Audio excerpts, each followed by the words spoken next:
తులారాశి వారికి చూద్దాం. తులారాశి వారికి దశమ స్థానంలో గురువుగారి యొక్క సంచారం మరి ఏ విధంగా ఉండబోతోంది? అంత పెద్ద గొప్పగా ఉండదు సరిగదా. పై అధికారుల యొక్క మందలింపులు ఉండడానికి అవకాశం ఉంది. ఎక్కువ మాట్లాడకూడదు, మౌనంగా ఉండాలి. అభిప్రాయాలు అడిగితేనే తెలియచెప్పాలి, లేకపోతే కొద్దిగా మౌనంగా ఉండడం అనేది చాలా మంచిది. వీరు కొంచెం శారీరక పరంగా కష్టపడతారు. గురుబలం తగ్గిపోయి ఉంటుంది కదా, అందుకని ఈ శరీర కష్టం అనేది కొంచెం పెరుగుతుంది. అన్నదమ్ములతో సహాయ సహకారం ఉండదు.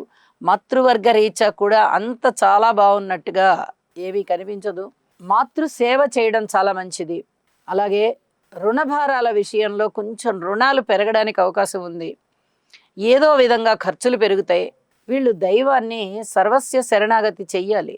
అనేక విధాల స్తోత్ర పారాయణాలు చేయడము, యోగా చేయడము,